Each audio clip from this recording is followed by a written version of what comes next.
How y'all doing? I'm Judd Lienhard of the Judd Lienhard podcast, and I get so many good questions in my comments that I've decided to dedicate some episodes to answering those. They will be asked by my partner, Mia, the professional in the relationship. And I love answering good questions. So if you guys have any questions that you would like answered, please leave them in the comments and I'd be happy to answer those.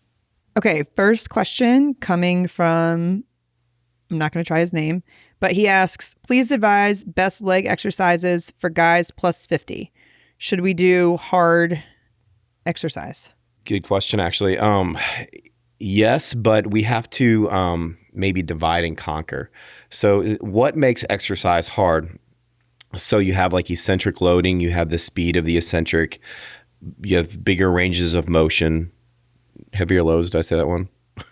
But anyway, and so, like when we're younger, we can put a lot of weight on the bar and we can go down all the way with a fairly fast eccentric, come up with a normal amortization phase or just like a traditional lift as you think of one, and move fairly quickly, maybe do a lot of reps at once.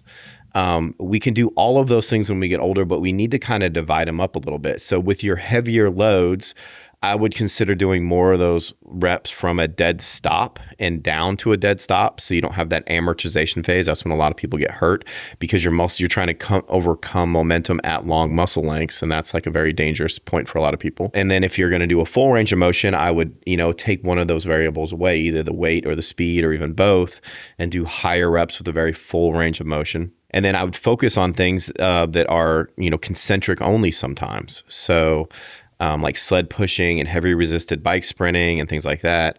So you can do everything, but what I tell people as they get older is just divide and conquer. So check your eccentric box, but maybe take out speed and load. Check your load box, but maybe take out the eccentric and the amortization phase, and divide your workouts up like that.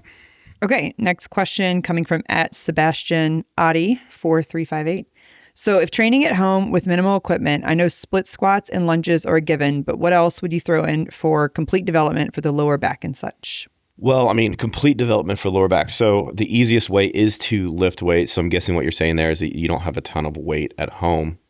So, complete development of the lower back, a lot of it is going to have to, you're going to have to find ways to use your own body weight. But I'd also recommend getting a Roman chair or a 45-degree back extension, because unlike glute ham developers, which are great, the Roman chairs are really affordable. You can get one for under $200, and it's going to open up a lot of things for you in order to be able to develop your lower back fully. Other than that, things that you can do from the ground like Supermans and things are going to help keep your lower back safe. But it's just really hard with no equipment and no machines to fully develop your lower back, because the easiest way to do that is just to pick up a lot of weight repeatedly. So you really need to invest in a Roman chair for your home gym. It would help you out a ton. Okay, next question coming from @LizardKing3268. I work out Saturday, Sunday, and Tuesday. Those are the only days I can go. So I train my whole body 2 days in a row? ? I'm curious, why is the Lizard King? Does he own lizards? If he listens to this, I want him to ask, does he have lizards or what is that? Anyway, so no, if you work out on the weekends, I probably would not do 2 total body workouts in a row, unless one of those is dedicated to power movements and one of those is dedicated to strength movements.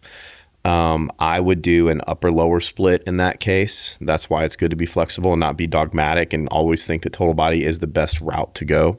But, maybe if you can just squeeze in one 30 or 45-minute workout sometime during the rest of the week, then total body would be better option for you. Or maybe do upper lower on the weekends and then one total body lift during the week. But you got to try to find one time during the week to work out. Next question. I have a question, and hopefully the viewers of the main man, Judd, can answer. So he'll be shocked that you are answering. I don't bilateral squat as I don't have enough weight, but I do Bulgarian split squats instead. I'm wondering if I can split squat 80 kilos. Is that what that means? About 8 reps. He must not be from around here. Does that translate to 160 on a bilateral squat, or is that not how it works? I've heard different stuff, and it depends a little bit on technique, but I think people support between 10 and 20% of their weight on their back leg. So it's not, the numbers don't perfectly match, but I'm of the belief that you can stay perfectly healthy and functional without doing bilateral or heavy bilateral squats. So yeah, and plus the numbers don't have to be very exact. So, if you do somewhere in the range of, the reps where you'd reach failure at less than 10 or close to failure, then that'd be perfectly fine at developing good size and a nice strength base. If you want to get really strong, you're probably going to have to pick up some heavy weight bilaterally at some point, but you can get functionally strong and live a full life with never having done a bilateral lift. It's totally fine. Okay, for our last question, this is from @Alexander Fernandez, 2863. So for your Bulgarians or lunges, are your movement patterns tied to the focus of that day? For example, your lunges for your quad day, are they more emphasis on knees over toes and vice versa? That's a good example. Sometimes, or that's a good question. Sometimes, yes. So like I do, I have leg days a lot and I will bias quads or hamstrings depending on the day. But a lot of times the lunges are I try to make them balanced because it's such a balanced movement. And then I use other exercises in that day to focus more on my quads. Like instead of picking like a Zercher squat or an RDL, I'll pick something like a hack squat or something like that. But on occasion, yeah, I do pick lunges on those days, like short step lunges that I like to do that do bias my quads a little bit more. But I normally use my lunging as just a complete balanced leg exercise. Cool. That's all we're going to do for today. All right, sweet. Guys, keep them coming. I love answering questions and appreciate it.